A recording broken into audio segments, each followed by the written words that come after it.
Hey Steve, welcome in. You're the first to make it.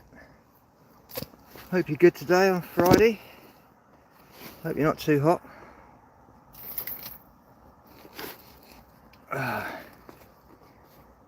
Hey Jess, how you doing? Oh, it's warm today. It's about 30 degrees here. I found some nice shade. It's nice conifer hedges keeping me nice and cool. Hiya souls, you alright?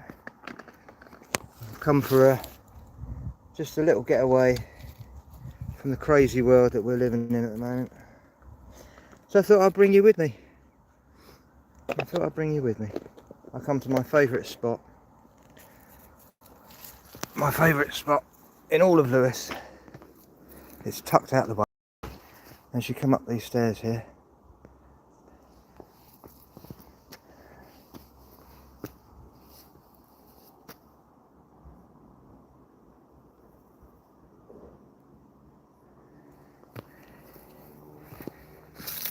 This is my own little peaceful. This is where I do all my work.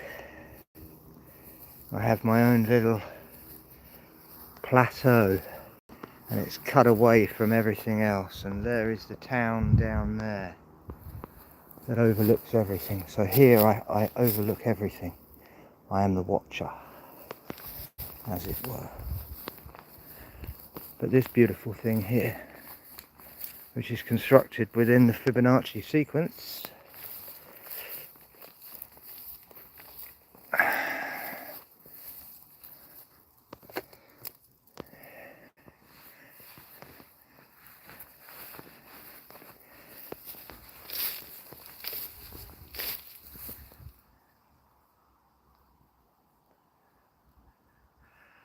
so this is a memorial for the 13 that were burned to death during the reign of Mary Queen.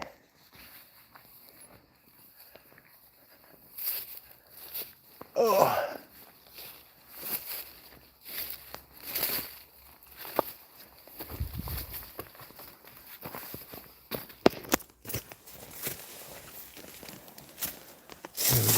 Come around the back here.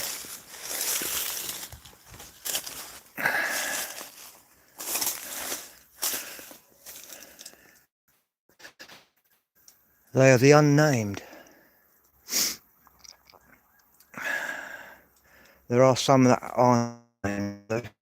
Groves, Anne Ashdown, Dennis Burgess, Marcella Morris, Alexander Hoseman, Richard Woodman, Thomas Wood, Thomas Avington, Thomas Reed, Thomas Harland, John Oswald. There's always a John Oswald. And Derek Carrier. And these were all burnt July 1555, July 26, June 6, 1556, June 1556, June 22nd, 1557.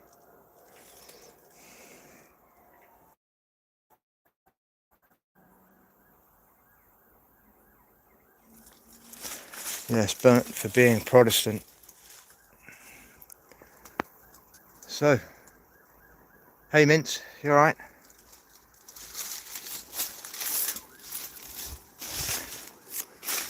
So yeah.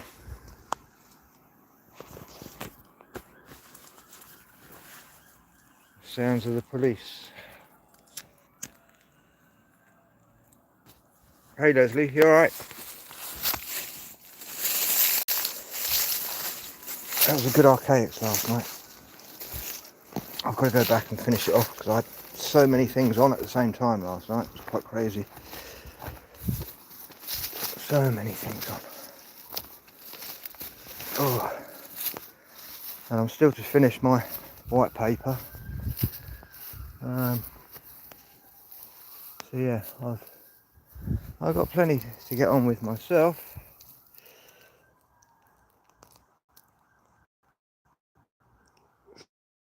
it's an obelisk of an obelisk of an obelisk on top of an obelisk.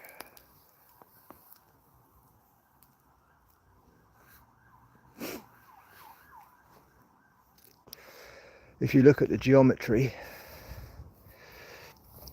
you have a straight bit at the bottom, which then goes up into a curve, which goes into 2 blocks, okay, which then go into 3 blocks wide,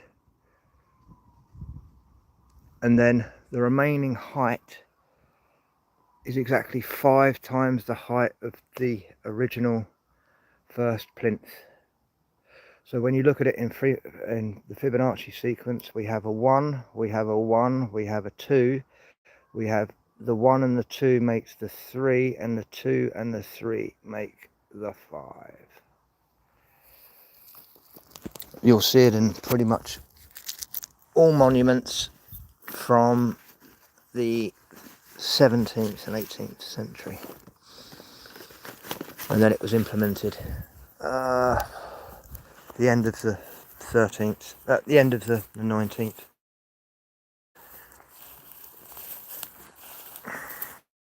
Right. So yeah, this is a wild service tree. This is England. They have these little blackberries. The birds absolutely love these come winter time.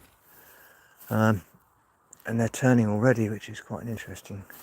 They don't normally turn till the end of summer.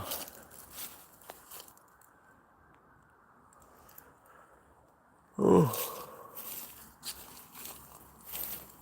So all this was cut back at one stage, and no one's been up here since then.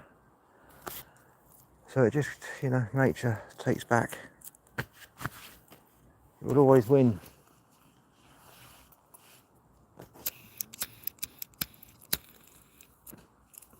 Which keeps me busy, being a tree surgeon.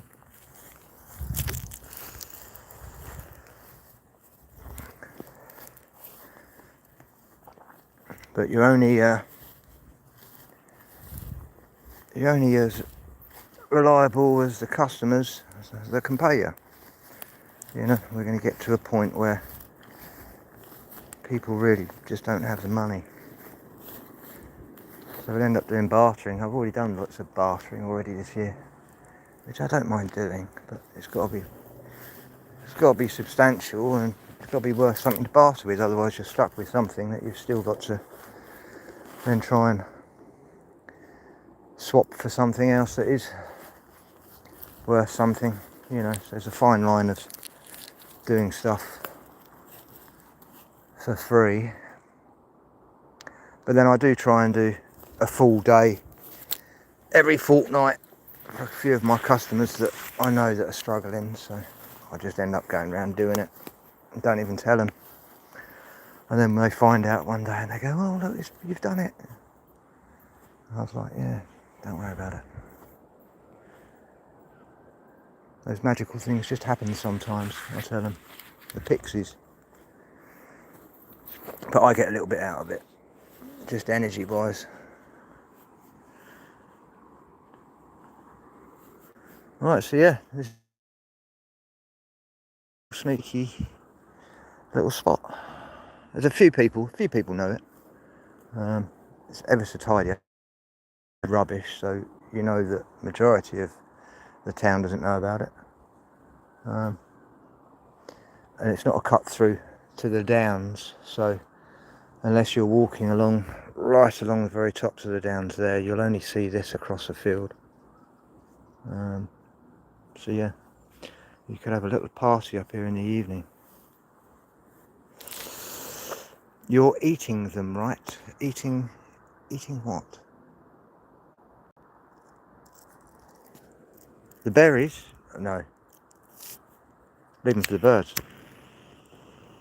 And they're not ready anyway. They'll be ready kind of end of the year. Ooh.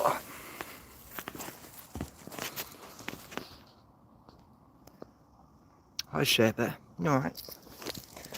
Thanks for turning up. It's nice to see 15 people in here. I've got 6 likes, which means 9 of you don't enjoy. No, I'm only joking. 9 of you have probably forgotten or couldn't give a monkey's, which really, you know, is your own prerogative. I don't ask. Hey, Chief, you alright?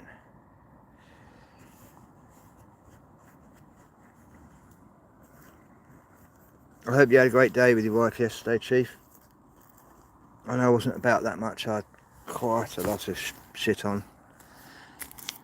And I've got a bit of a poxy eye at the moment, and I've been trying to sort that out.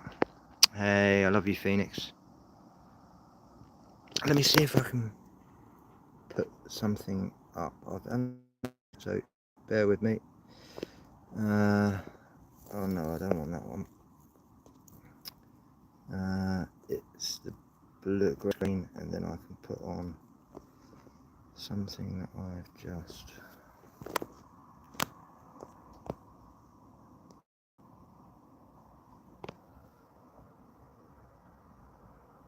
And then, how do I put on...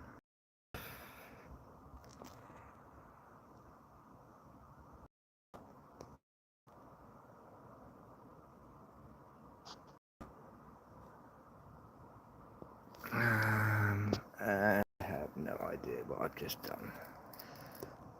Brilliant. Right, let's... How do I get it back to the camera? Da-da-da.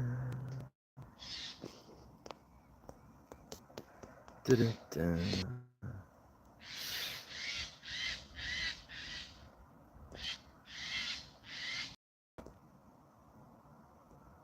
How do I get it? How do I get it back?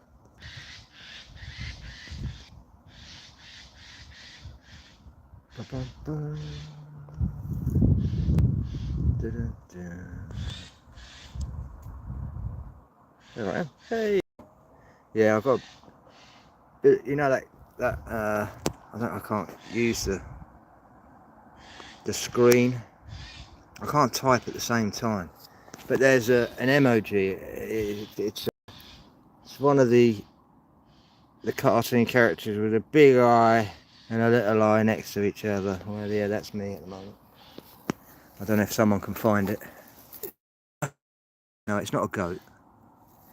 It's definitely not a goat. It's either the pink face or a green face, I think it is. It could be a blue face. But it's a boggle eye. I'm a bit boggle-eyed at the moment. Let's flip up. Right, let me see if I can get this screen back off. How do I get this? How do I get rid of the green screen? That's the one, Miss Blipper. Yeah. Kind of like that one as well, Dolly. Yeah. Alright, yeah. Oh, look, here it is. Look what I found. Ba-bum-bum.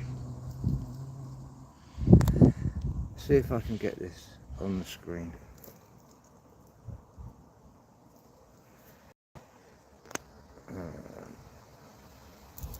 No, you're not going to see that because I took it too close.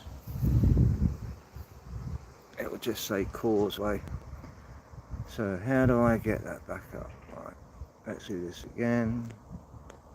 Maybe.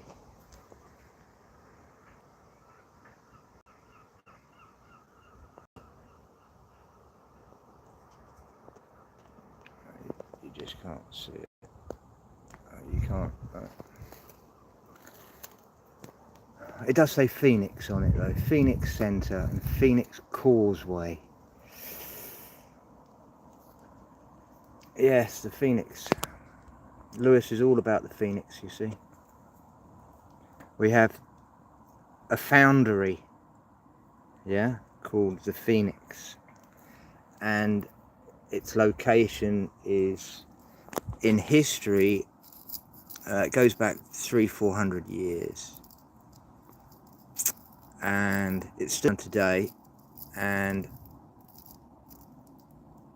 they are putting a new industrial estate in, and of course it's called the Phoenix Estate, the Phoenix Industrial Estate. Hey Ken, you alright man? Good to see you. Cheers Ben, could do with that. In fact no, I don't really do with that. I'll just pass it on if I did get you haven't given that. But that's very, very kind of you, thank you very much. Cheers Ben.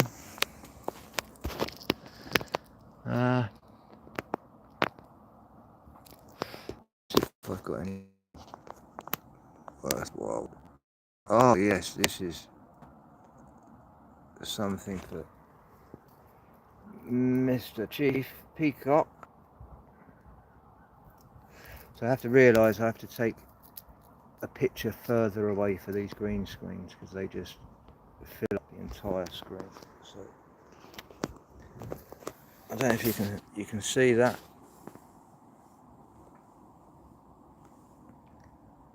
It reminded me very much of your image that you had yesterday.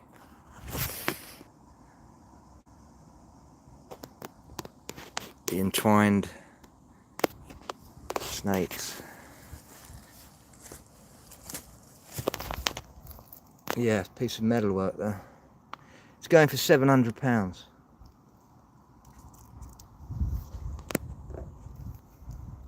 Yeah, it's a beautiful bit of art.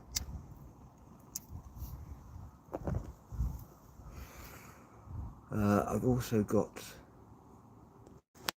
what else? What did I take a picture of last week?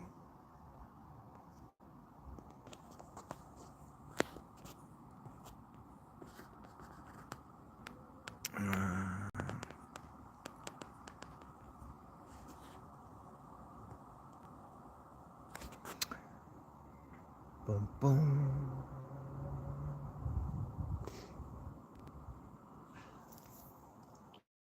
Oh, it just takes ever for it to load up. One sec.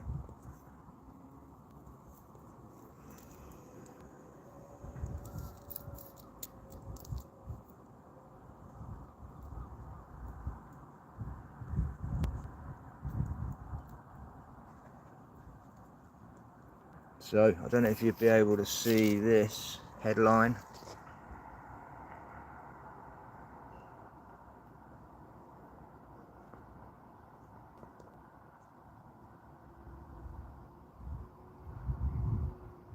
This is a great headline.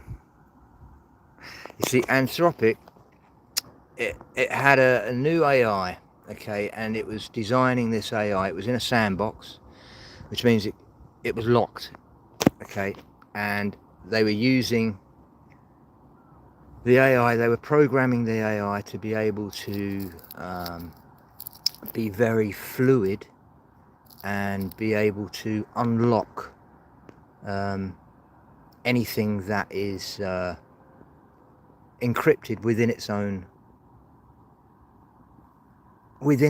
sector, as it were. All right, it was completely fluid. Any problems it would solve straight away. It managed to get into the internet, and it found its way to a data center called Hugface. It reminds me of the Alien, 1990s Alien films. But it managed to get in there, and it was looking for a way to access, and it found its way into a user's account that had been left open. And so it found its way through there. Hey GC, how you doing, man?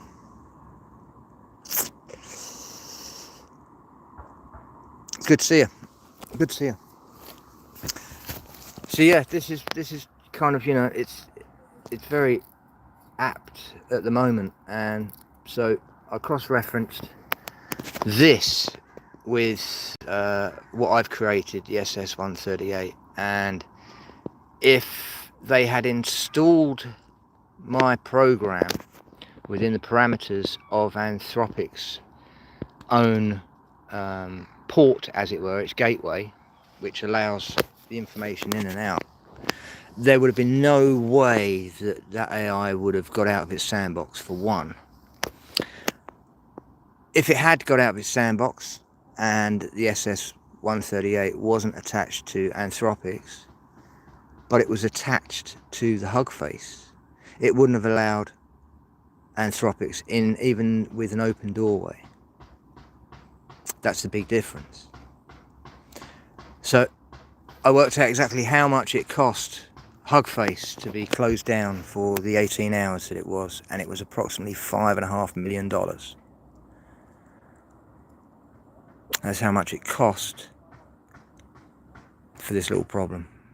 Nothing was actually, changed inside security parameters wise. It was just a breach of the parameter.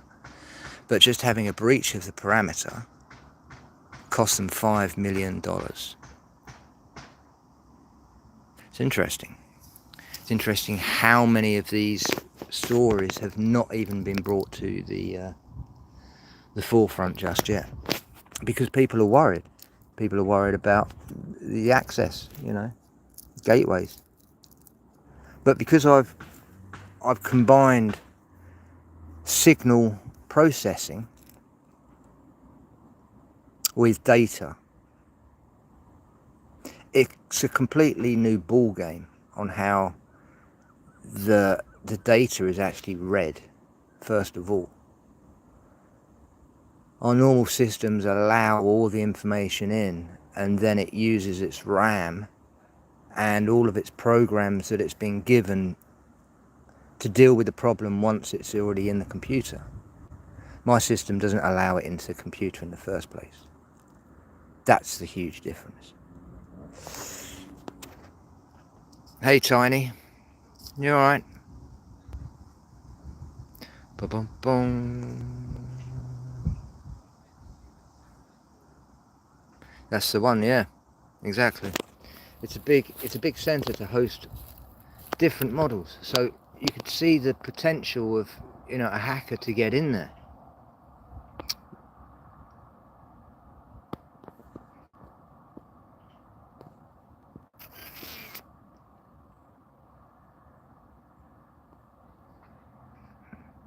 So what was the alert on everyone's phone in Australia then, Ken?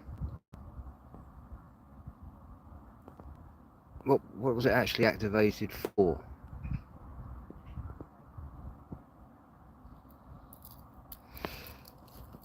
So yeah, I've got a test. I've got a test node.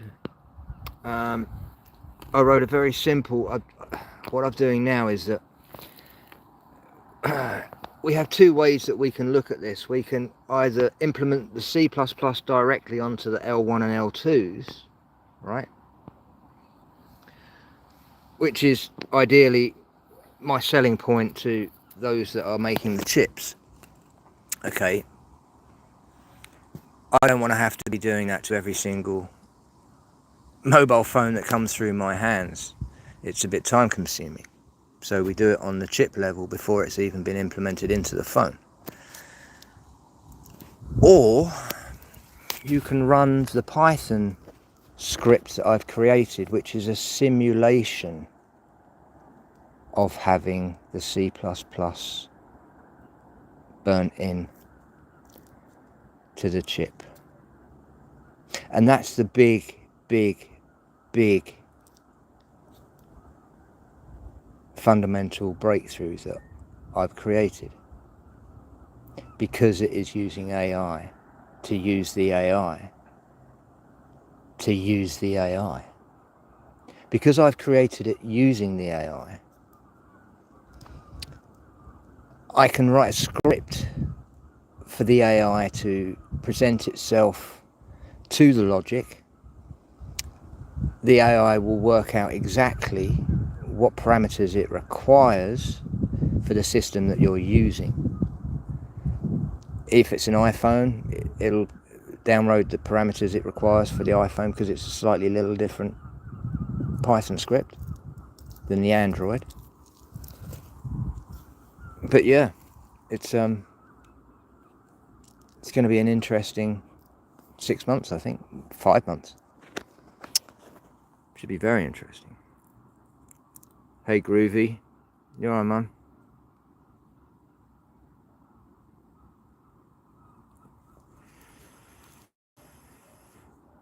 Oh, I've already, yeah, the C++ is already on my phone that I have in my hand. But first, what I did first was I ran the simulation through Python for a little while, and then I implemented the C++. I went to that next stage. But I think the value is in the actual wrapper itself, that you can simulate putting it onto the chip. Therefore, you can just write it as a program, as a protocol, as in its principles. It just restricts it.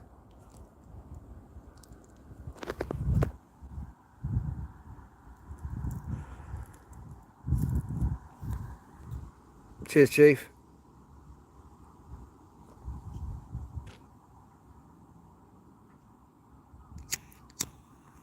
Well, not just yet. I did have it on GitHub. I had to take it off of GitHub. The thing is, because I'm using signal processing, okay, and all of my research has had to come through a certain direction. And of course, this certain direction, every time I put this through my notebook LM and all of its resources, it comes up with military, of course.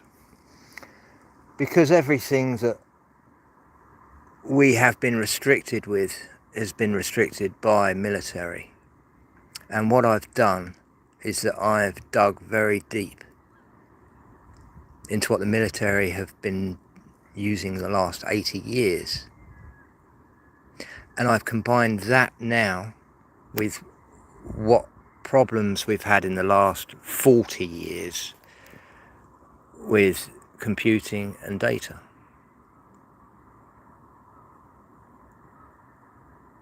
It's about how the signal is received as a packet. Now, normal iPhones and your normal Android will stream, a 4K really easy. You'll see it buffering. It will download quite a lot of packets at one time, and you'll be watching that, and it will be downloading a next section while you're still watching that previous one. And so it's not downloaded the entire film. It's downloaded the next 5 minutes while you're watching the 2 minutes, as it were. Right? What I have done with the SS138, it can now take individual packets, not blocks of packets. Okay, so this is now for sensors in factories. So if you had 10,000 sensors and they're all sending 5 packets a second, and there may be telemetry, it may be a sound acoustic, it may be a temperature, it may be a vibration,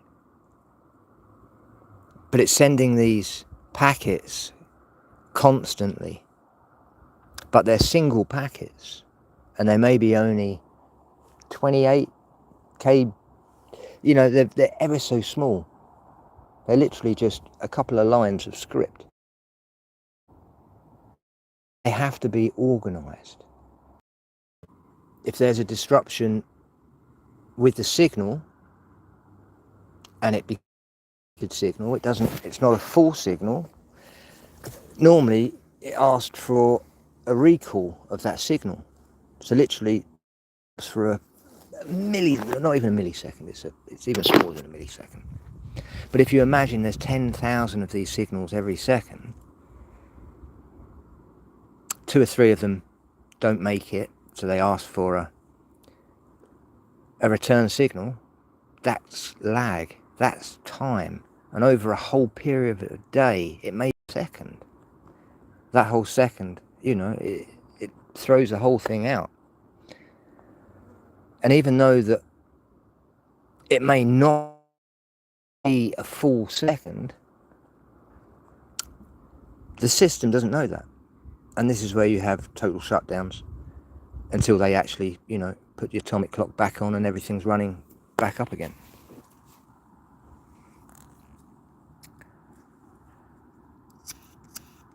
Okay, cool, Juicy.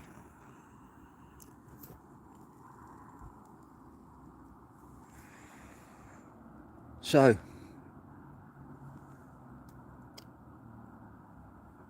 yeah, it's going to be an interesting. Whether or not I take it down that pathway, because it's got a dual engine, you see, which there's a 12-second buffer I can either use for the LLM models, which is mainly for AI interface, or I take it down the sensor route and I use this what's called an 8-gate array, which splits the signal into 8 different pathways, as it were, so I can do multiple processing at the same time, multiply, instead of the normal single pathway.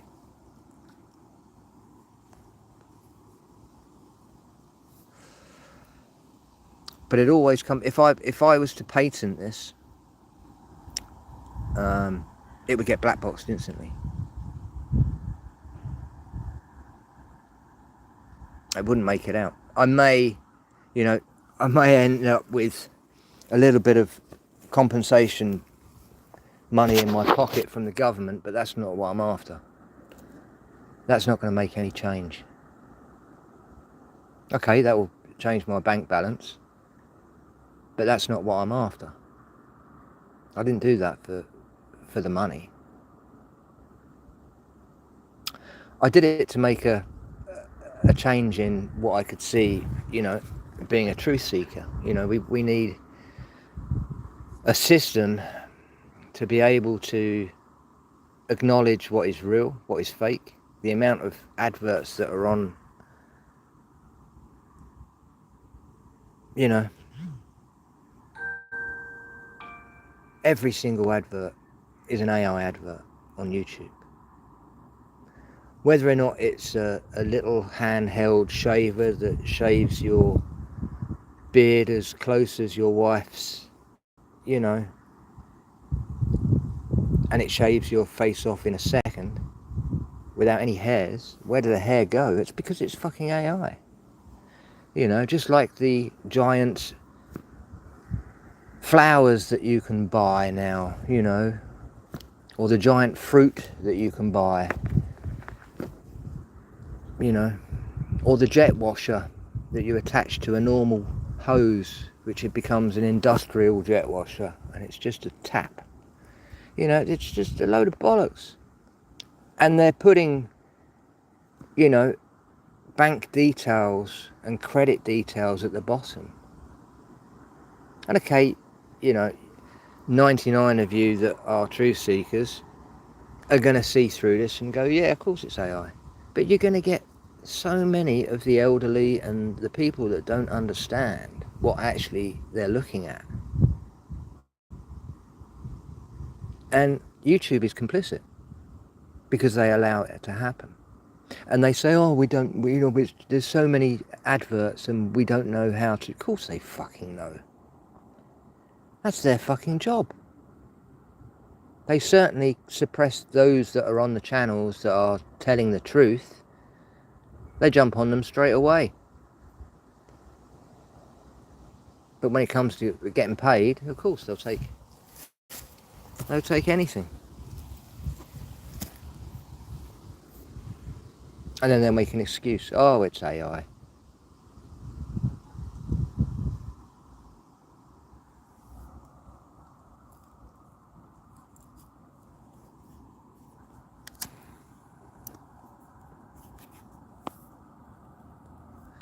I've just got to do this in a safe way.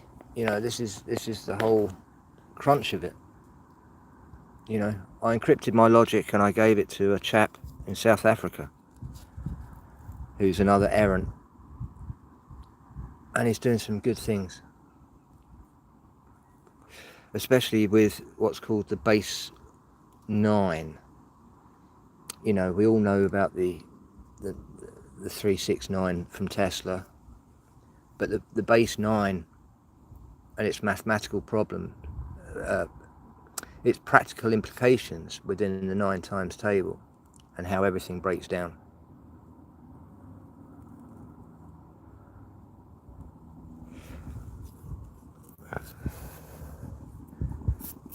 It's a code within a code, as it were. A bit like the difference between the base 12 and the base 2, you know, which is a decimal. The base 10 can only break down into divisions of a 2 and a 5. You know, you have these 2 parameters. It's either a 2 or 5. Whereas the base 12, you have a 2, 3, 4 and a 6. You know, you have twice the amount of parameters to play around with, yet we're forced with the decimal system. This is where they hide lots of things, because we're told it's either a 2 or a 5 to make the decimal, where nature is in fact all around us, is emitting a base 12 projection. Everything in nature, because it's a cycle, it's a repetitive cycle, whereas the decimal is part of the entropic system.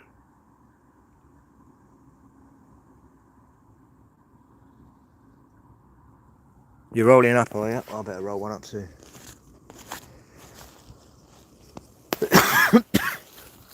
I might even have some notes with me today. Blimey.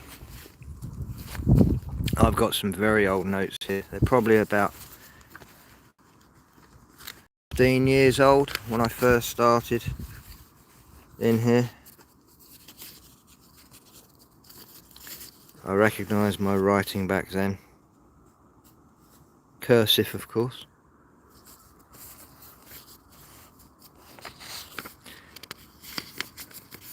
Let's have a little blast from the past.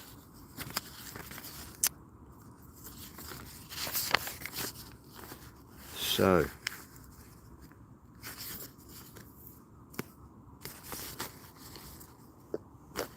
we're going to have a little, hang on, let's just see how much I know. I've got plenty of battery here. Right.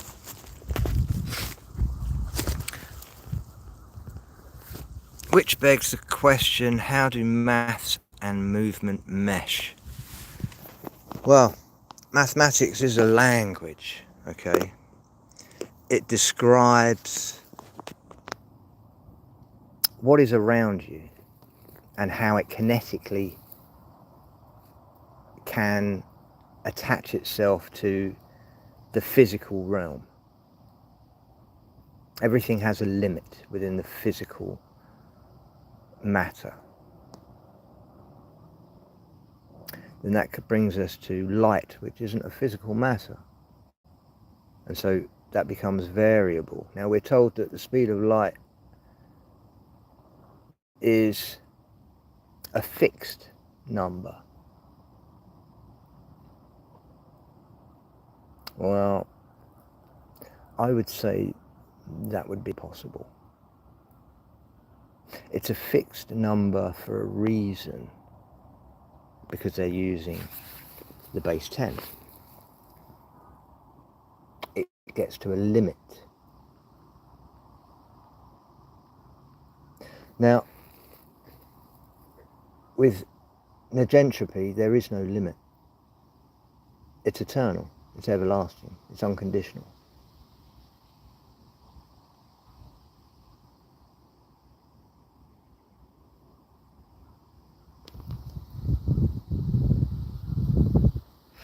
So what I'll do, GC, is that I'll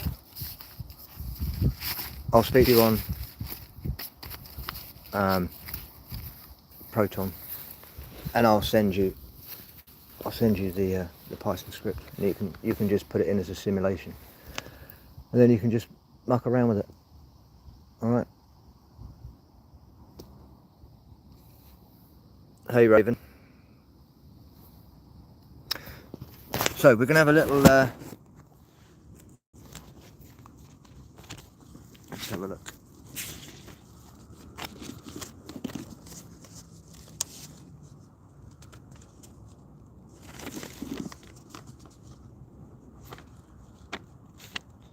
Boom, boom. Right. Where did that go?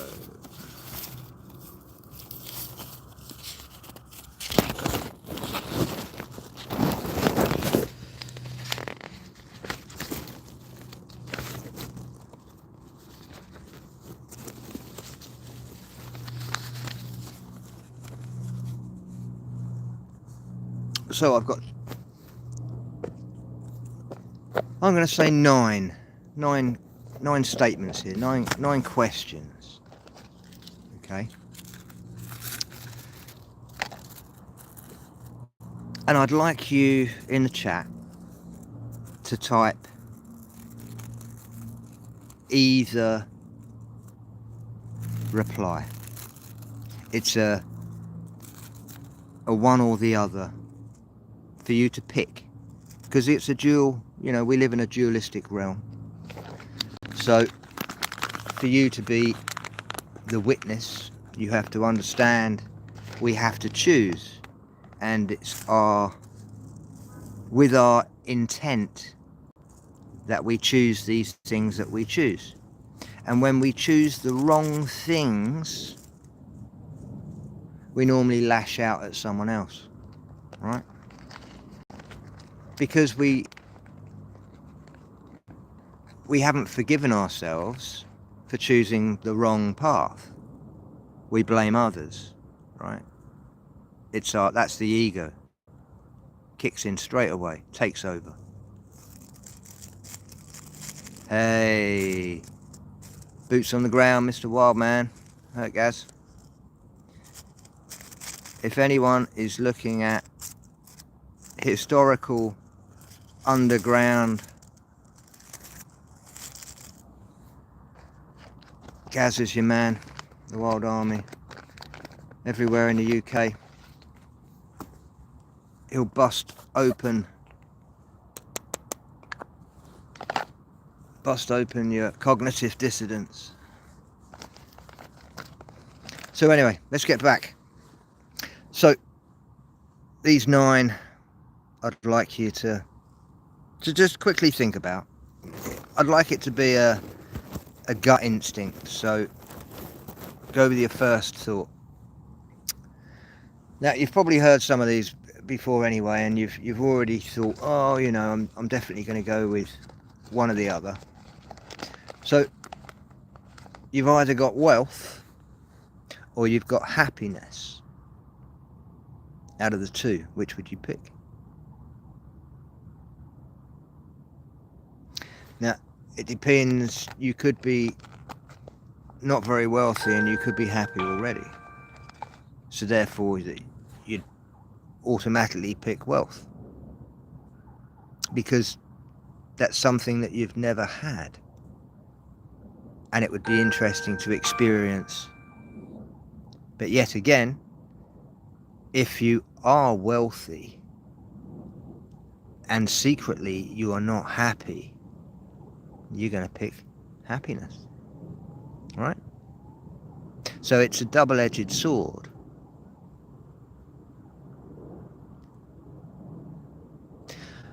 Number 2, wisdom or your youth.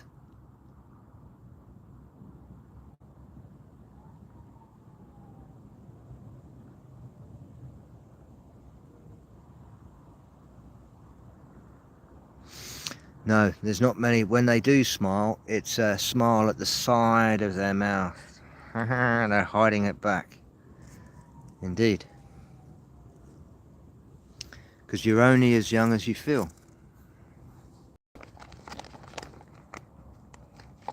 Okay, number 3. I'll let you think about this one. Being or becoming?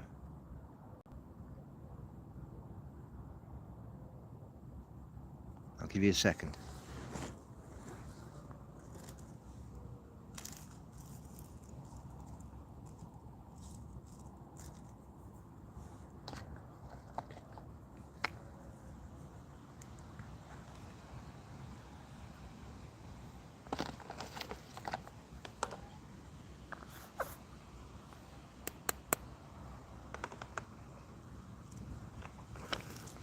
Yeah, that's interesting. Becoming. Miss Blipper says being. Minty says becoming. Now, if I was to tell you they're both exactly the same thing,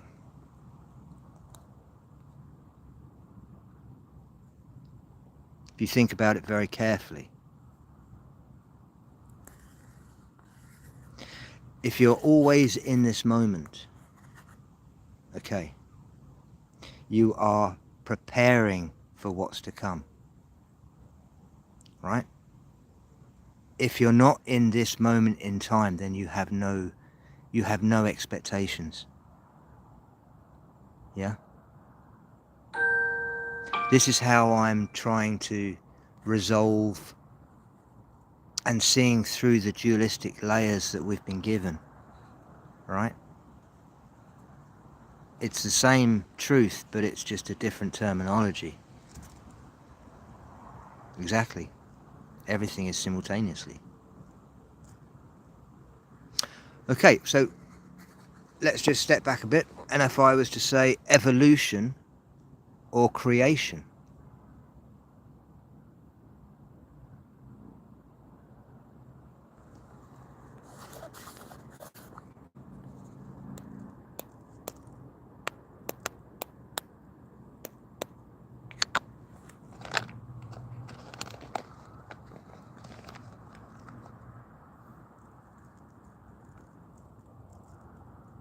The creation.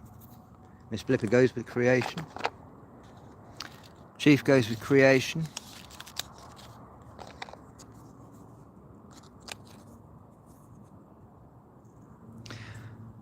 Well, I would turn to agree with both of those statements, but again, you cannot have the evolution without having created it in the first place.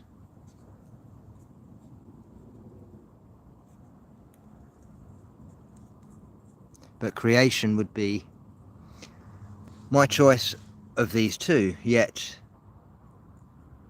science will stamp its authority on the evolution of where we're going to. And again, they're telling us we're going somewhere, but we're not.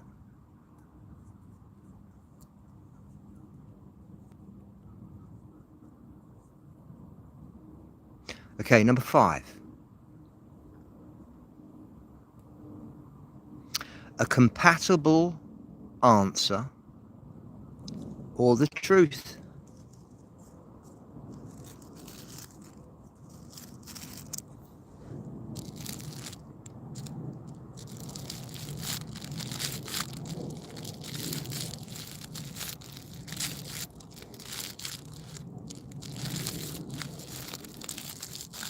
Well, it's a no-brainer really, isn't it? You know. But the amount of people that I meet that don't want to hear the truth, they just want to get on with their life. They haven't got time for this shit. Well, this shit is what's called life. And if you don't have time for life, then you'll never know exactly where you are.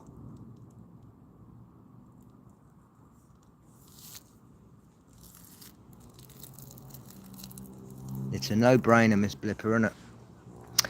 Okay, imagination or reality? What would you choose? If you could only have one of them, would you have your imagination or would you have reality?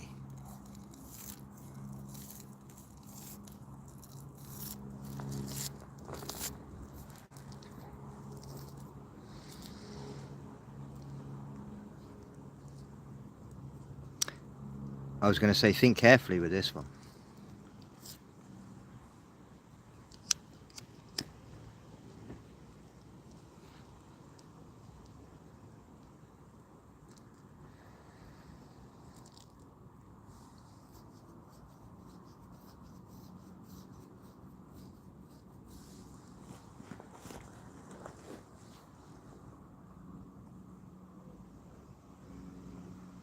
Indeed, imagination leads to reality because you create with intent, and it all starts with the thought.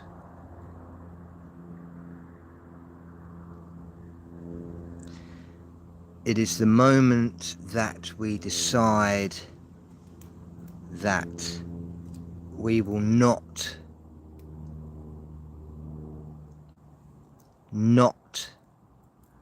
produce the veto. Hey, Billy, you alright, man? Hope you're doing good. Hope it's nice and warm over there. I bet it is. Oh.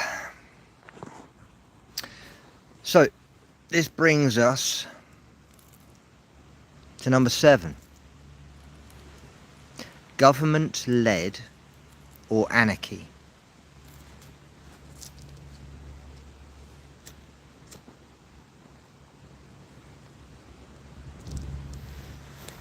It's a tricky one, unless you know the actual terminology of anarchy.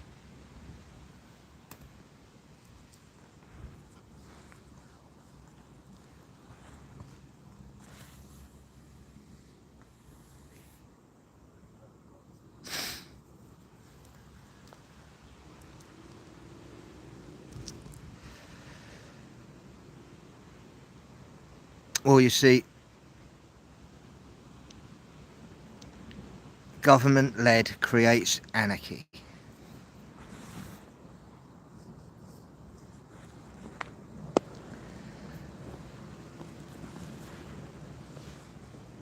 Exactly. Anarchy means you govern thyself. If everyone was in an anarchy, if they all had this brain wave that everyone in society has its own role, right? We're not subjected to being servants from the state, right?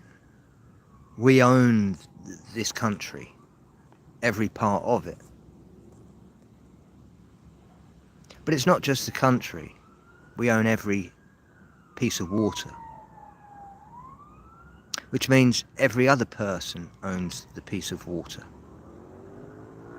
which means we've got to share this this whole place that we live, right? My water is no holier than your water because it's the same fucking water.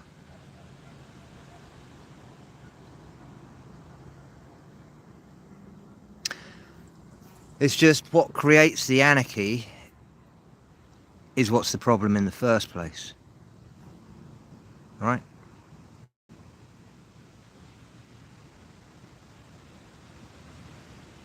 During COVID, the most important thing that they wanted us not to do was to share. And they made sure of that.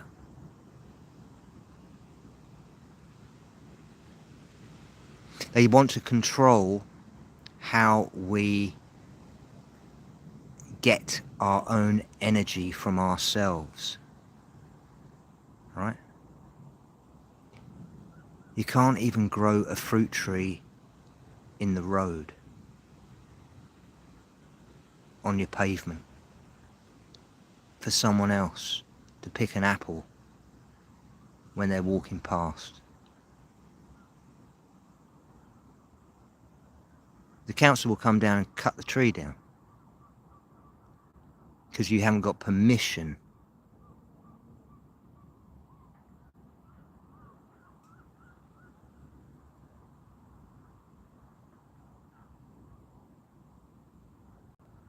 Now just think about that at the most basic level.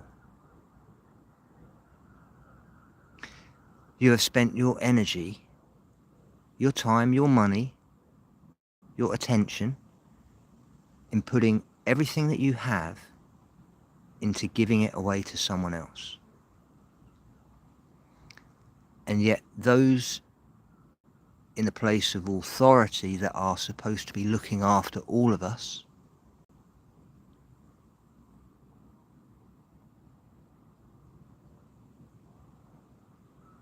will deny you the right.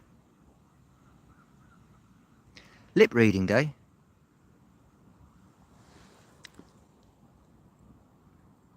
Yeah?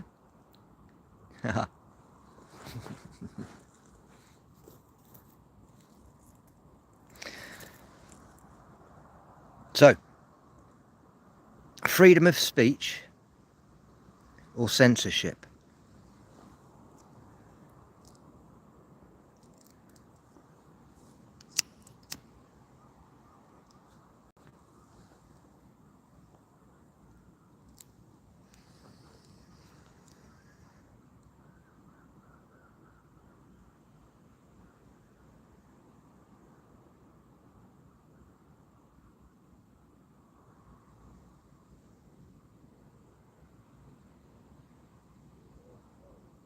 Of course, again, it's a no-brainer.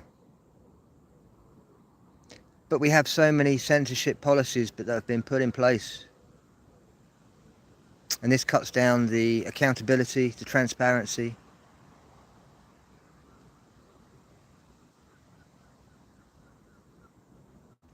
Exactly, Avabilly. You know?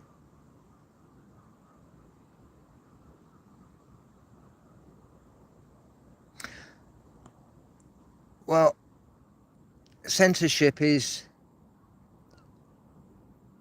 it's how the truth is corralled, and it's just gatekept.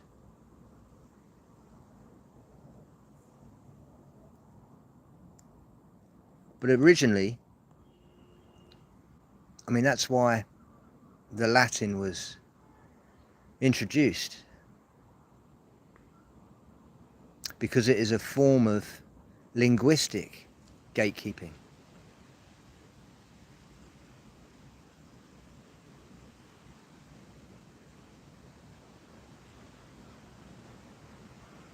Now, Latin was written originally through the Greek, and so they had the opportunities to translate the Greek through Latin into Old English. That's why we have a lot of Greek words that we don't even know that we use that have made its way through the Latin overlay.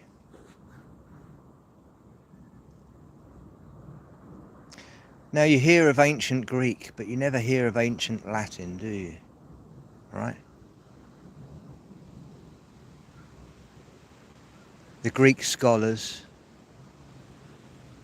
you never hear of Latin scholars.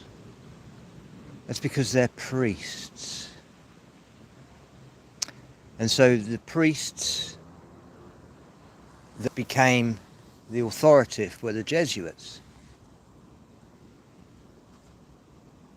So you have to then follow the line of Jesuits. and you'll find them in majority of the science community,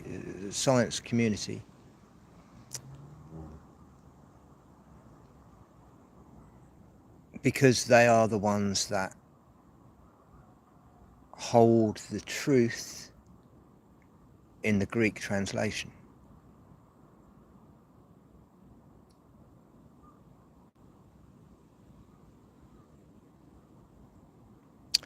Now, there is an extreme oath of the Jesuits. I don't know if you all know about the extreme oath of the Jesuits.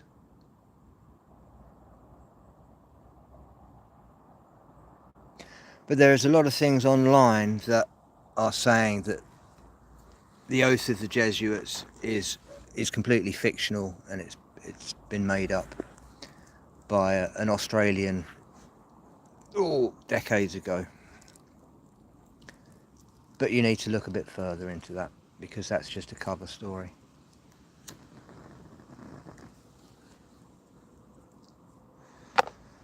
You have to look at the symbology of the Jesuits and the cross keys to actually unlock the truth, because everything is hidden in symbology.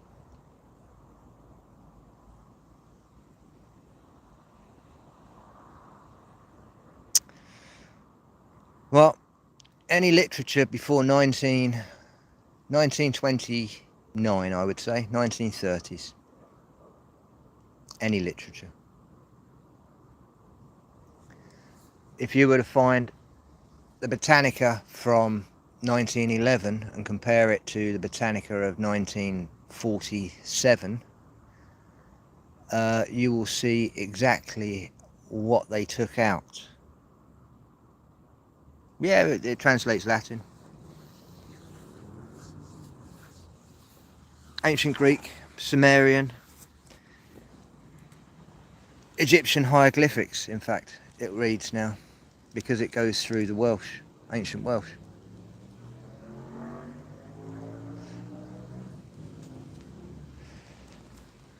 In fact, I may do a hieroglyphic breakdown of maybe a piece of parchment that has only just been found. Let's put that into the field. Let's look to see if there are any most recent finds, and we'll do a deep dive before anyone else gets a chance. That would be interesting.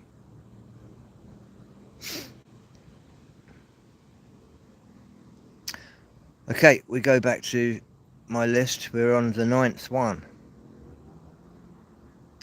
Academic education or common sense?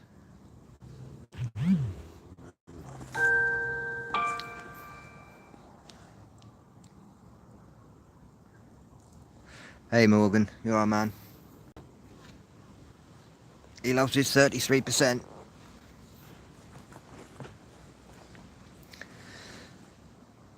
Indeed, common sense.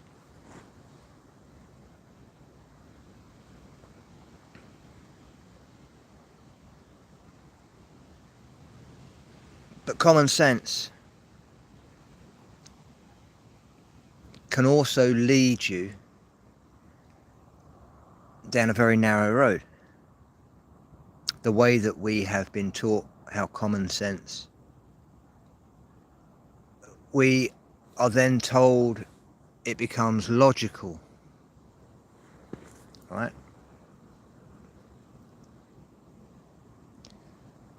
Now, what we're told is logical isn't critical. Now, if I was to say the difference between critical thinking and common sense, which would you pick?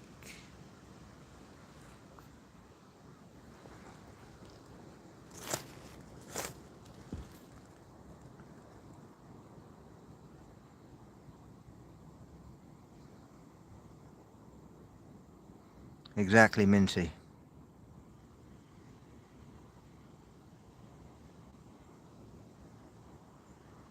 critical thinking has been taken away from the education system at around about the ages of 7 years old.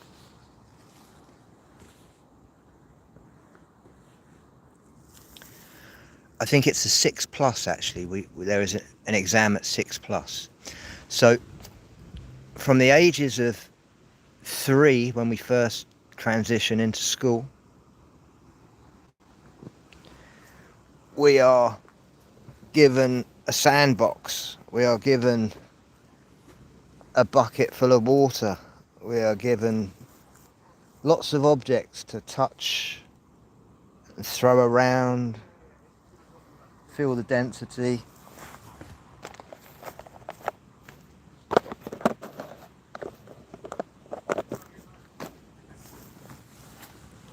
And what happened is that you get to a point where they have... Yeah, man. Hello, mate. You alright? You found a nice little tuck place around the way here? Been out here before? Yeah, loads of times. Gorgeous spot, isn't Yeah. it? Sorry for disturbing. No, you're all good. You're all good. Seeing many other people up here. Yeah, no, enjoy it. Aim to get in the shade. Yeah, no, absolutely. Someone else has come up here for a little smoke. Nice. So, schooling. It's there. I looked at it as a way of engaging how each individual was being funneled down a single pathway. I was lucky enough to be brought up in went to a private school from a very young age. And there was children from all different countries in my class. I had some friends from Japan, from Korea, from China.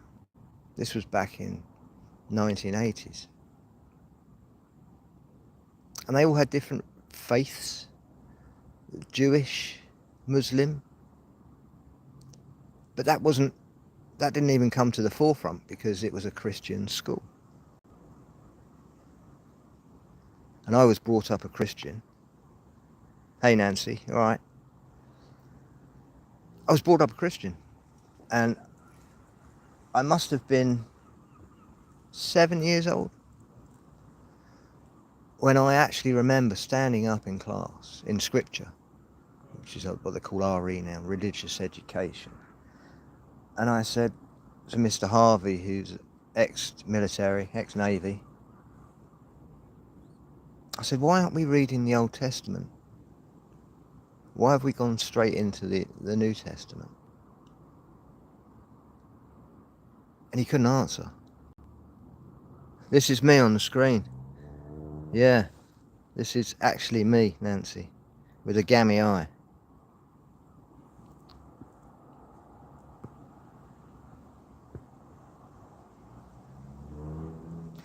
And of course, Mr. Harvey, being told the curriculum, he couldn't answer why in the Bible we have the Old Testament and yet we've bypassed that and we're reading the New Testament. And so instantly the chalk eraser from the backboard gets thrown across the room. But of course I know it's coming, so I quickly duck out the way. And at that point I realised that even he didn't know. He was just being moulded, like he was trying to mould us, right? So I had lots of questions in every subject, and I stuck out like a sore thumb.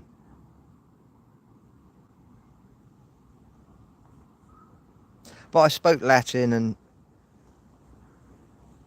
fluent French by the time I was then left private school, and my parents moved to a beautiful house in the countryside, and they decided to put me into a public school, which was crazy, because I turned up with a briefcase on my first day, and there was only two of us in the entire school with briefcases, and the school was about 1,300 children.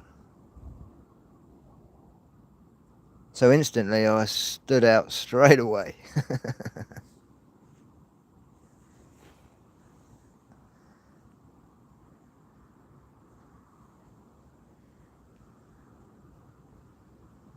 But looking back, standing out was a thing that I didn't intentionally, it wasn't me intentionally doing it, you know.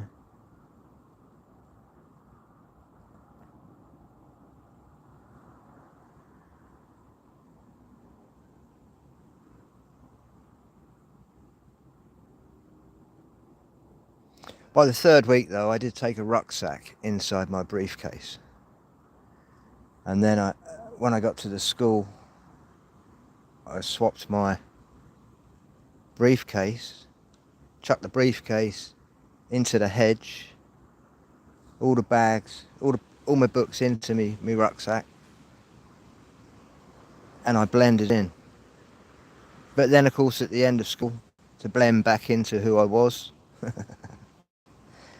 the rucksack got thrown into the hedge, all my books went into the briefcase, and I went home. Yeah.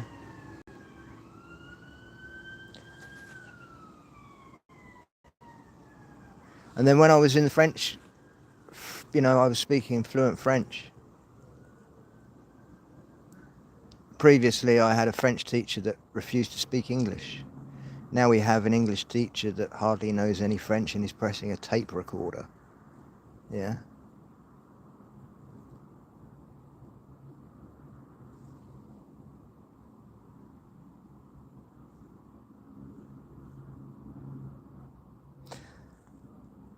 So when you're the only person that puts your hand up, you're like, what the fuck is going on?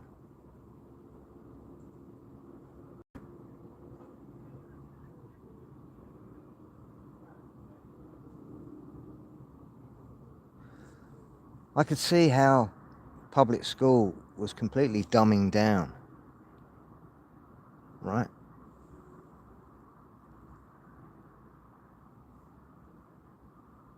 The only Latin that was ever mentioned was in science,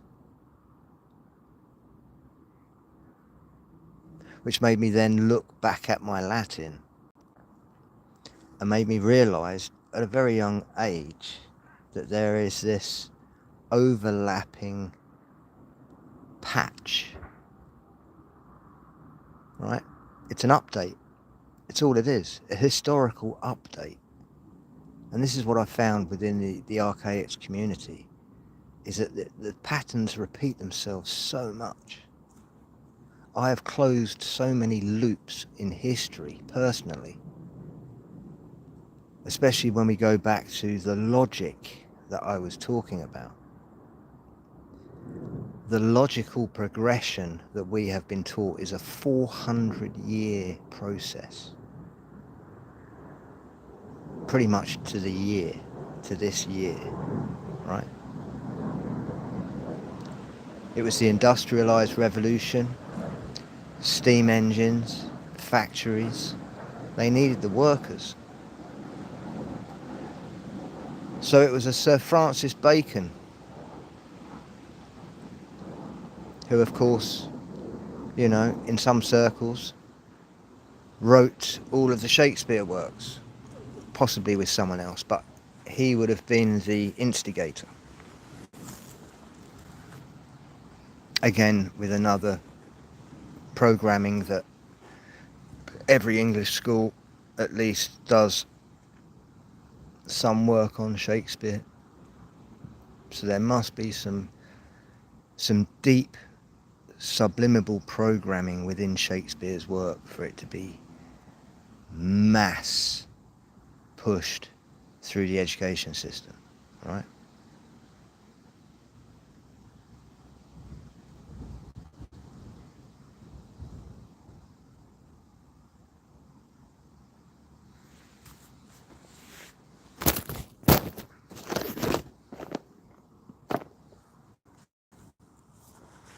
Now, logical progression will only get you so far.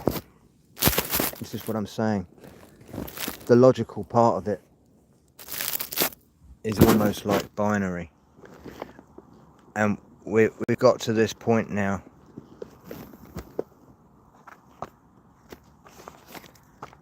We've got to the point where binary is just no longer enough.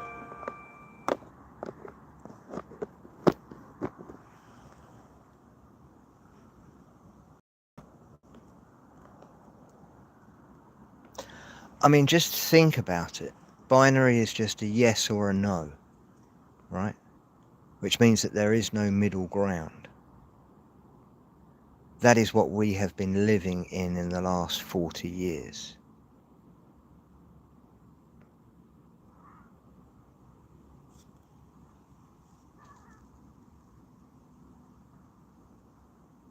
So the ternary logic that I use within the SS138, this is where I said that I've bypassed the binary limitations, right? It's another way of saying quantum without having to use a swimming pool worth of liquid nitrogen.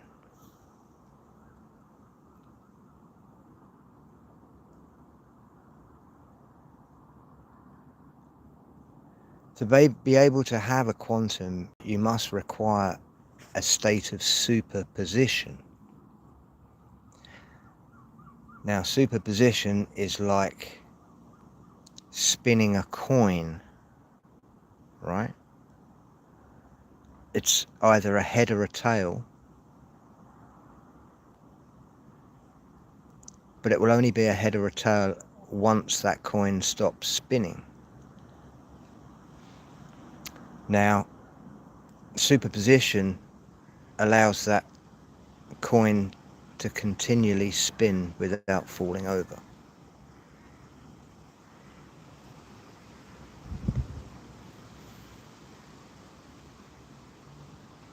That is just basically what superposition is. Being able to take something and look at it in multiple perspectives, seeing both sides of the coin without it collapsing. And that is exactly what I've created. Just with protocols and logic.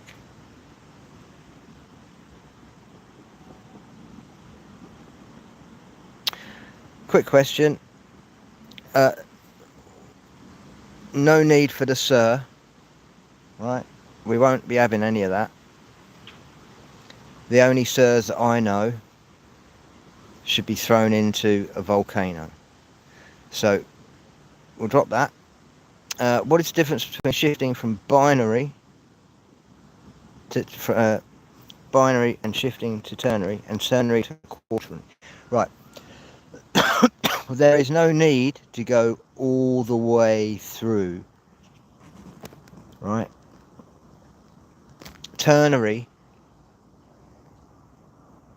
is the superposition that's required.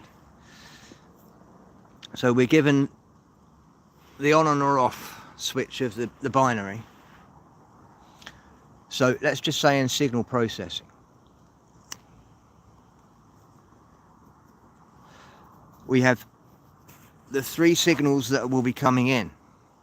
We're going to be having the pure signal with the header, and within the header it will describe what the rest of the information will be coming behind it. Once the header has been read and the rest of the information that becomes behind the header is read and is completely compatible with the header, it is then given a +1 and is allowed through. If the header comes through and even the header may be corrupted for some reason, or the signal, the data that comes behind the header is slightly corrupted, right? If it's only corrupted to a majority of 0.49, this is the crucial part that I've used with the ternary. If the signal is at a value of 0.49 to 0.55, it is in this area where that signal can be reconstructed. It is given the -1.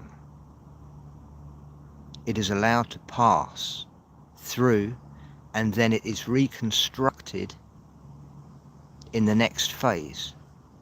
And it's reconstructed with the parameters of reality. Okay, so let's just say if the signal was a car speeding past a sensor,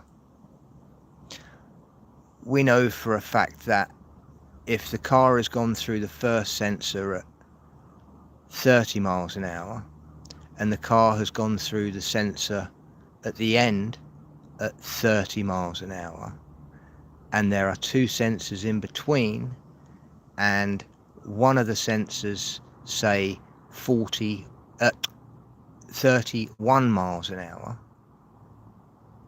then it cannot be any more than 31 miles an hour for the third sensor, because the output would still be 30 miles an hour. So it reconstructs the data from the data that it has been given within the parameters of reality.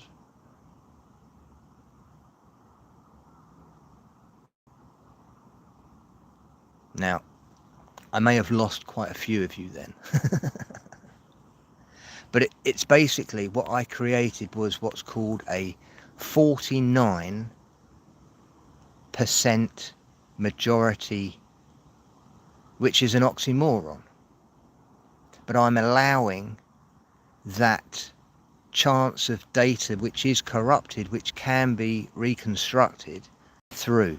Now that normally would have been dropped and asked for a resend of that package, right? Which caused the latency and the drift. If the packet is below 0.49, it just doesn't go through anyway. So it has to match reality in the first place.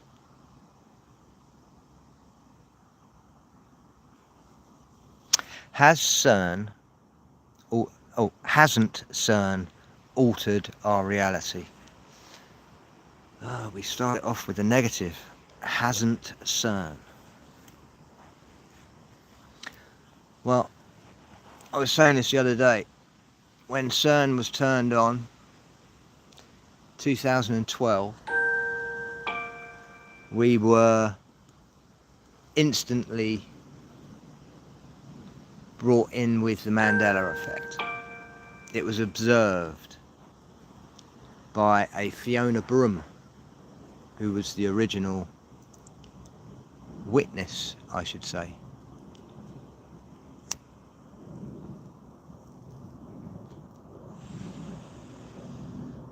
Hey, Shield, everyone, Shield Destroyer. Everyone, Shield Destroyer, everyone.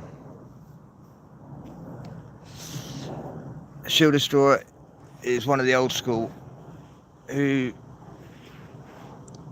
found it completely mind-blowing how his channel was completely attacked all the way through. We had the protests, and I remember Shield Destroyer, we were going through each of these individuals that were at these protests, And they were the instigators, they were the gatekeepers, they were the people on both sides. You know, you'd see them at both of the organising, you know.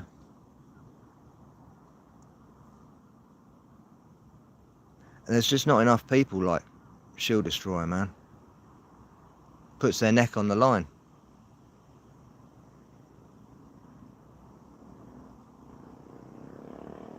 So yeah.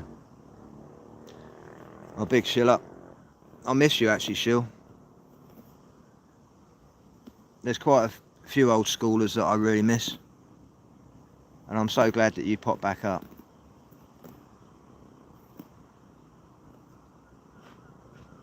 I hope you do some more content, mate.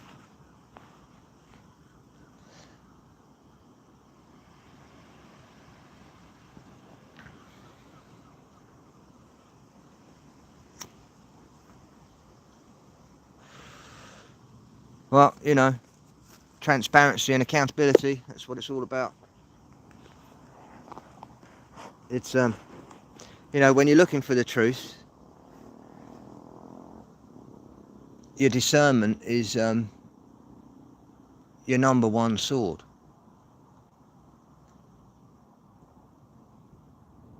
And it's people like you that keep your sword sharp, you know.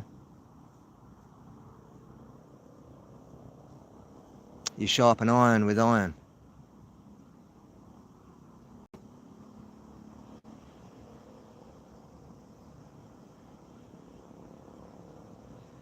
It seemed life was a little bit simpler back then, didn't it, Shill? A little bit in the truth community. Now when you look at the flat earth and everything, it's just a mixture of the newcomers that came in after the 2018 purge. And they're trying to take over the people that they removed, but with a complete opposite agenda, you know.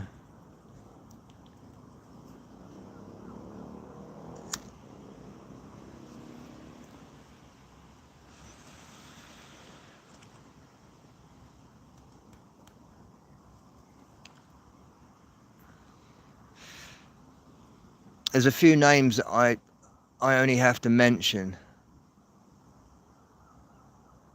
to know if someone has been in the community for quite a long while and that has been following the exact bootlaces, is what I'd like to call them. Bootlaces you'll find under the barks of trees, which is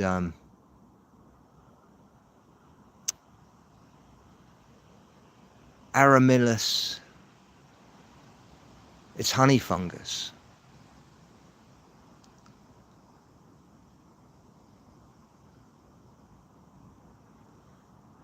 And you don't know it's there until you peel away the bark, and then you see this black, it's like a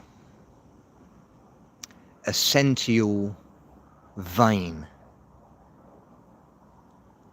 that's going up the entire tree from the roots, and it's like a pathogen that just takes over the host. That's honey fungus at its most vulnerable stage.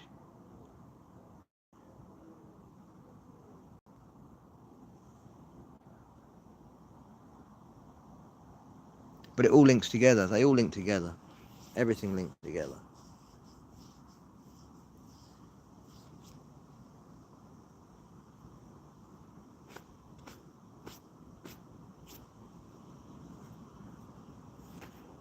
You know, that Jaren was so disingenuous, you know.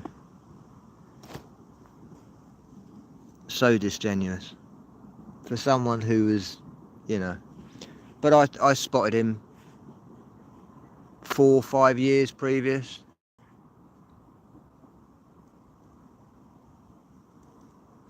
I knew he was a shit.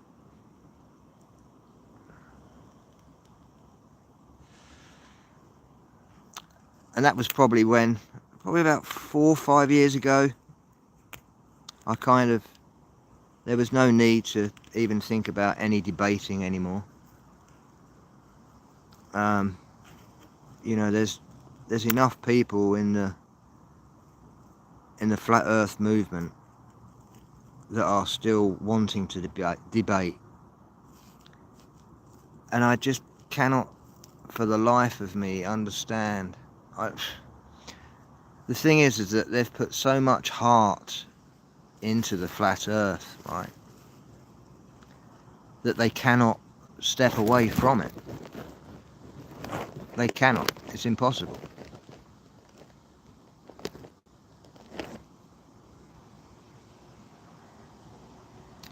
But you're debating the other side, and the other side isn't there to debate you. It's just there to ridicule you.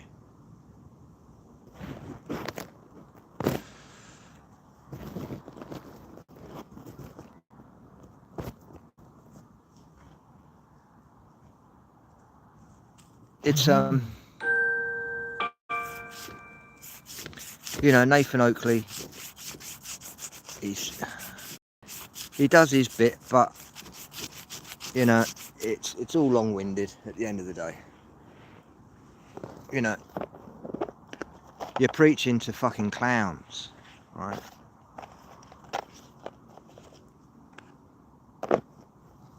No one likes a preacher.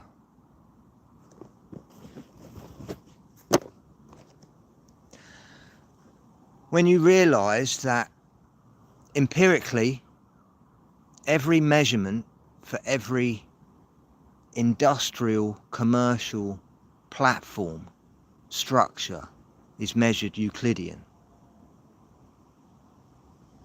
Flat and parallel. Plumb bob. On any continent.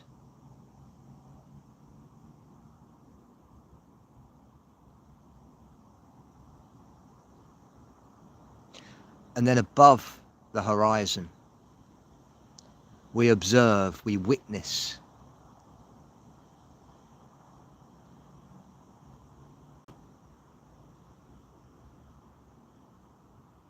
We witness the non-Euclidean, which gives us our perspective. Now, with our own observations, we witness from the ground an aeroplane which is flying level.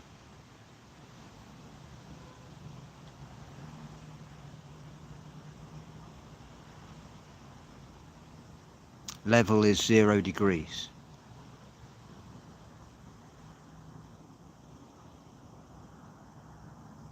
Zero degrees means no curvature.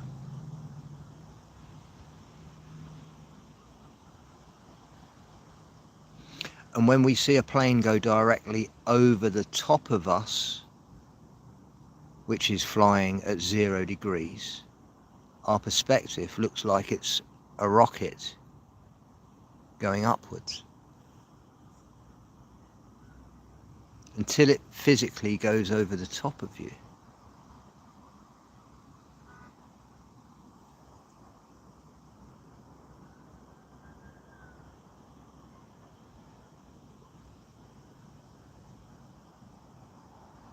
But everything else that we observe, which isn't mechanical, which isn't flying at a degree which is measurable, everything else is non-Euclidean. And that's because of the electromagnetic torus field.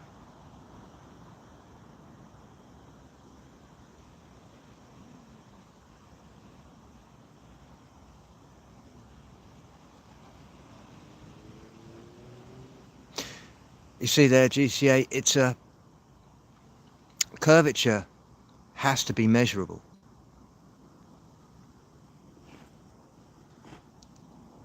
It has to be.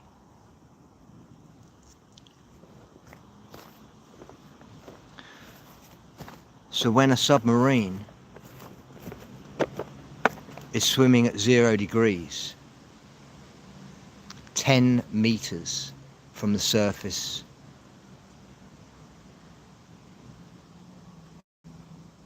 it'll always remain at 10 meters from the surface.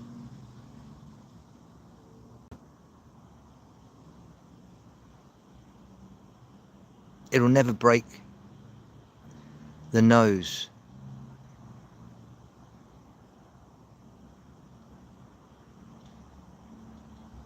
Because water is always level.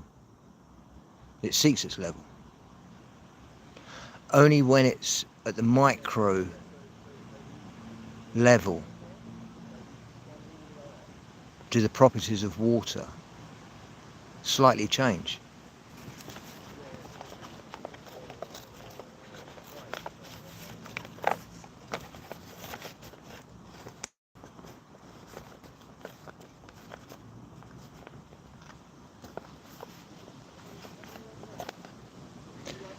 The scientific peer review is part of a gatekeeping system. So to get my SS138 peer reviewed completely, I had a problem with one of my citations. And I couldn't work out for the reason why this scientific peer-reviewed citation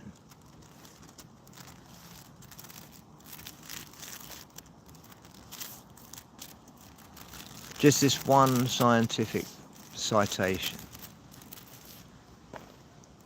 completely assimilated my whole project as technobabble, right? And I'd been working on it for ages, and I'd only just added this extra layer within the SS138, right? And it's an important layer. It's a very important layer. But I foolishly cited Nikola Tesla.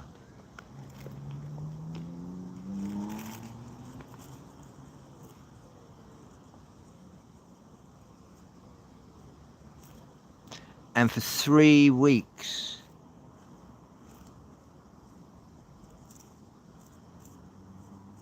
I had to investigate exactly why.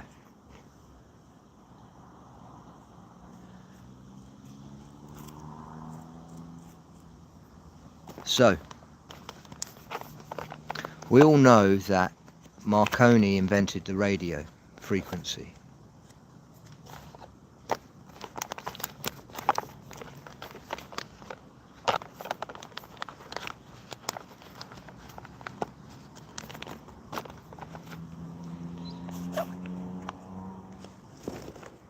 But 6 months after Tesla died, the Supreme Court in the States came to do with a judgment that Nikola Tesla's work, he was the first person to invent radio.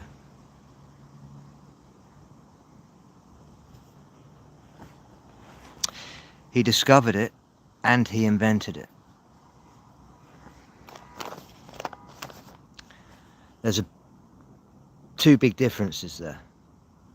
The discovery and the invention. Now, the discovery, Nikola Tesla discovered an open system, right? Where he could harvest energy from the atmosphere.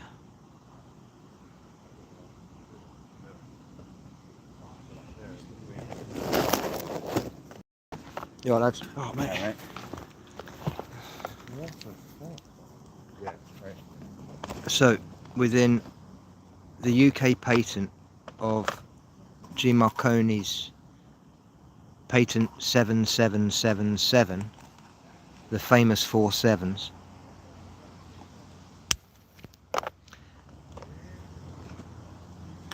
Inside his device were Nikola Tesla's 18 of his previous patents.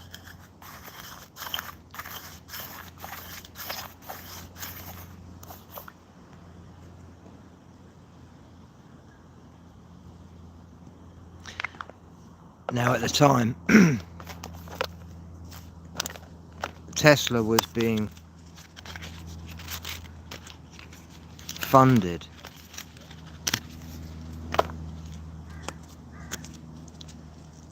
and those that funded him were part of a bigger umbrella.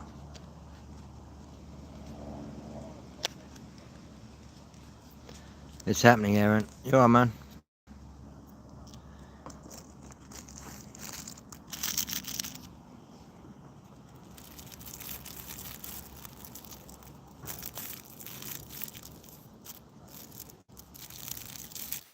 So the electrical company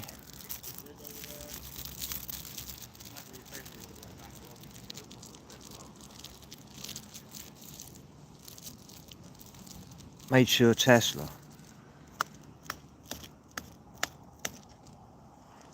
financially couldn't do it himself.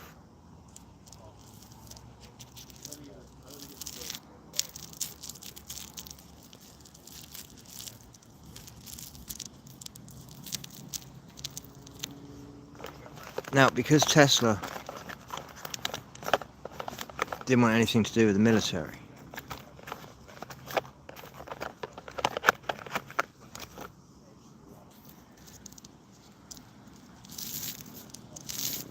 he wanted this to be for everyone.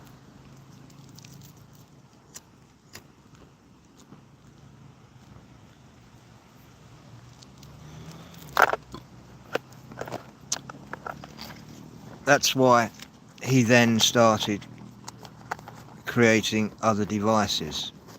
And if you look at the direction that he was taking it towards the end, it's quite incredible. Now, yes, you are right that Trump is involved in this a little bit with his father.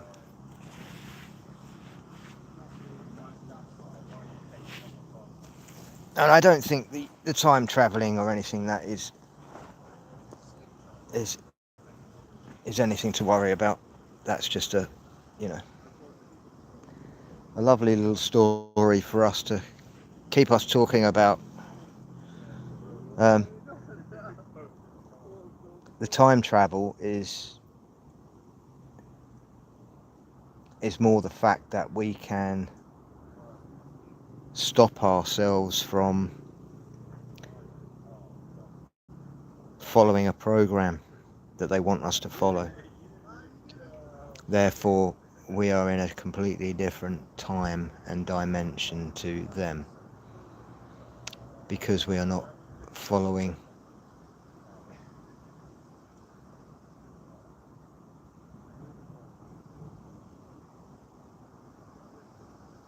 it's the art of acting and not reacting. You put on your full armour of God, as it were. Not in a religious sense, but you stand up for what you believe. And you guys wouldn't be here listening to me if I weren't saying some kind of fucking truth.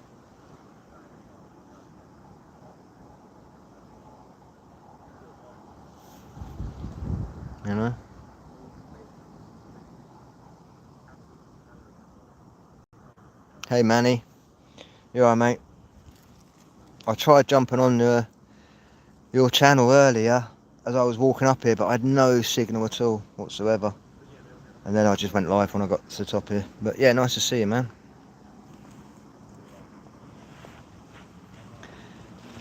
And I haven't really come on live and given my my 2 cents, as it were, for a little while. I used to do my little, you know, by the fire pits, and I miss them. I am now. I'm right in the middle of town, and they won't want a fire pit lit. But I'm gonna probably take you on a camping trip next couple of weeks. You know, have a good one, come out with me. I'll take you up to the Standing Stones, little area that I know. It's let's see if I can get rid of. Does anyone know how to green screen? How do I get off this green screen? There you go. Is that it? There you go. Right. Asking it should be done. Let's flip them around. Right, so let me see. Over the back there, you've got. Let me move over here a little bit more.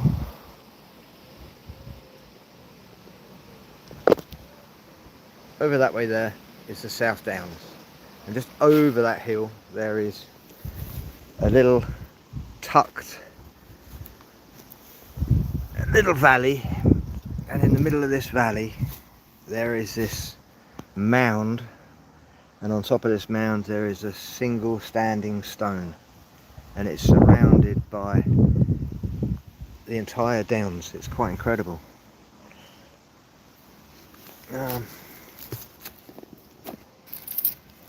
Let's go for a little ponder.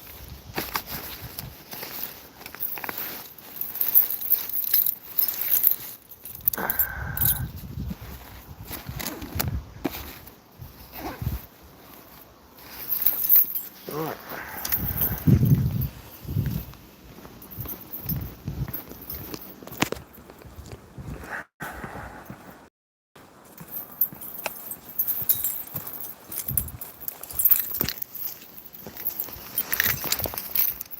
Oh yeah, did you?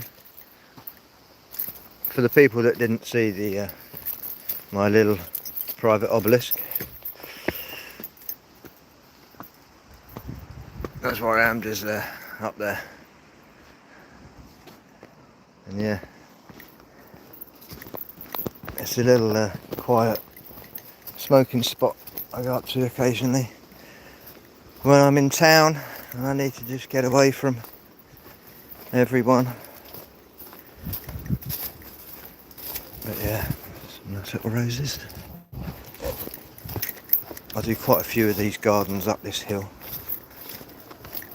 So this is a hill called Coalvale, and underneath us, right underneath us, probably about 300 meters below us, is a tunnel that goes through this entire hill and takes it out to the main road that goes to Brighton. So it's yeah, it's quite an interesting bit of landscape.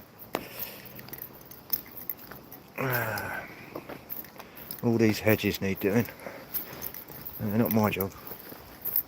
So I do this guy's house occasionally. He likes it to go wild throughout the summer, and then at the end of the year just cut everything back down.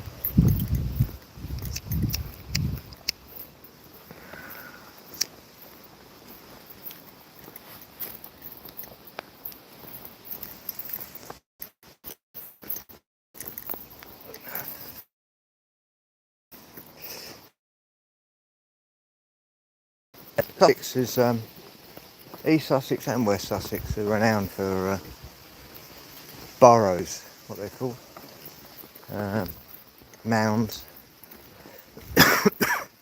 We've got a huge one in Lewis. The artifacts, I think they were dug up over 200 little, they had square burial chambers and circular burial chambers. The circular burial chambers were for the the royals, as it were, the higher class, and the squares were the military. And this was an old fort, basically. So it's very interesting that the ground structure itself that they were placed in and the artifacts were perfectly aligned with the as above, so below, the set square and the compass. Yeah, and that's just in the graves.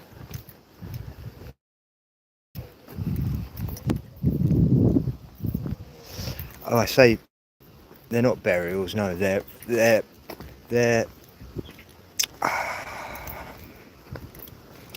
like